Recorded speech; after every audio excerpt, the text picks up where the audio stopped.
Jazakumullahu khairan. I really appreciate sharing the app. So the first question, Dr. Altaf and Dr. Susie, is how do we entice our kids to the masjid youth groups for support if they won't open up to us? All right, so the question was, how do we entice our youth to come to the masjid if they are unwilling? So the reality is, we go to them instead of trying to bring them to us. Us meaning the masjid, assuming that collectively we are involved in our masajid. Just because growing up, maybe here in the US, maybe we're first generation, maybe we ourselves are immigrant, just because the masajid served as our safe spaces, we need to realize that our children today find their safe spaces in the virtual world in many ways, find their safe spaces in ways that are very different than how we may have seen them. So we all have probably heard about this metaverse, this push in which the entire world essentially will be lived online. This is the direction that our youth are experiencing. We need to bring those spaces to them. And it may not be a physical structure. It may be getting online, creating apps such as, a few years back, Vent was a very popular app where young people would go online, talk about their problems. The difficulty with it was that basically there were no adults on the app. So other young people would respond, and the responses were not always the most positive. Let's create online platforms where we can reach our youth. Let's encourage them to create communities that are comfortable for them in the way that they feel confident. And then, when we have built that trust and that connection with our youth online, then we migrate into the real world because it's a little bit different than what we're used to. Then we migrate into the real world and maybe we create youth centers, maybe we create organizations that, yes, the masjid, in years past, it was all about the tall minaret. It was about, raising money to make sure that the dome is painted gold. Our children don't want that anymore. Our children want that huge basketball court with a musalla area, or the basketball court that converts into the musalla. This is part of our deen as well. Think about the masjid at the time of the Rasul sallallahu alaihi wasallam, the masjid in Medina, which was just the dry earth with the palm trees set around the four corners of it. Our masajid do not need to be these humongous structures that we spend millions on. Let's create the community and bring it to our youth, and then they will come back, inshallah. As esteemed professionals and in a position of influence, why aren't there programs for you that are organized and talk in depth about a religion dispatched to our local masjid? Why are Muslim leaders still concerned about building masajid? So you have elections in the masjid, and you have people that you vote apparently in, and you have to have membership. They're trying to run a nonprofit. So maybe one cycle of people can only be talking about the masjid and not investing. But there's a lot more to be done, and it doesn't have to necessarily be done through the board. You could say, we'll even set up a committee. We'll do an exploration committee, figure out how to do this programming. At Yaqeen Institute 5 years ago, literally 5 years ago, there was no Yaqeen Institute, and Dr. Omar Suleiman thought about the idea of the doubts and how it would shatter the youth if we didn't have quality material available.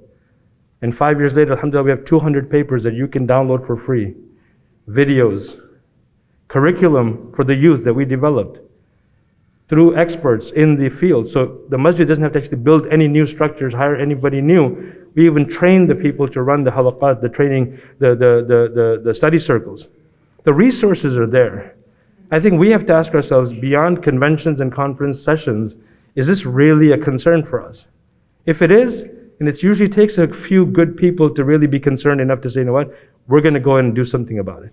And I urge you, inshallah, to be those people, because you've chosen to come to the convention, you're attending the sessions, and so you should be able to look at these things and say, between the studies of the Institute for Social Policy and Understanding, the work of Yaqeen Institute, the Family and Youth Institute, all of whom are presenting here. And then ultimately, as I said, go back and propose how you can, inshallah, create that committee or subcommittee to manage this programming. It can be done virtually. We have people who can clearly talk to the youth virtually, or in person, but you have to take the initiative, inshallah. Would you like me to ask it again? Sorry. No, it's okay. I probably spoke very quickly. How do we reconcile the stats that young Muslims find comfort in faith versus the stats that show the Muslim youth are less engaged with mosques and being unmosqued? I think that's a great question. And I think when we are still equating faith with the masjid, that's where we are running into some difficulty, right? Because we have masjid goers who may be struggling with their faith, and we have non-masjid goers, people who are part of the unmosqued movement and may feel strength in their faith. So we need to separate the two and not say if you don't go to the masjid, then that means that you have no faith. It may be that the masjid is not meeting the needs of those young people who are seeking out connections to their faith. And we see that there has been a rise of those third spaces in so many different areas.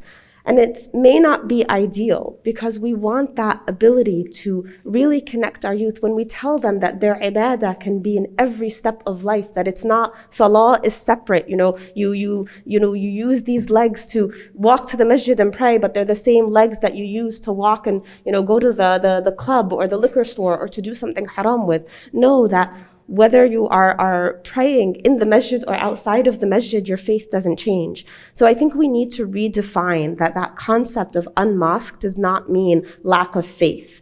Unmasked may mean that the masjid is just not meeting the needs of the person who is stepping away from the masjid. And again, that is where it is incumbent upon us as the community leaders, as the parents, as the adults, to take those steps to better understand those needs and to say, how can we meet them? And it's hard because change is difficult. And it may be difficult to reimagine spaces that we grew up with that we thought were comfortable.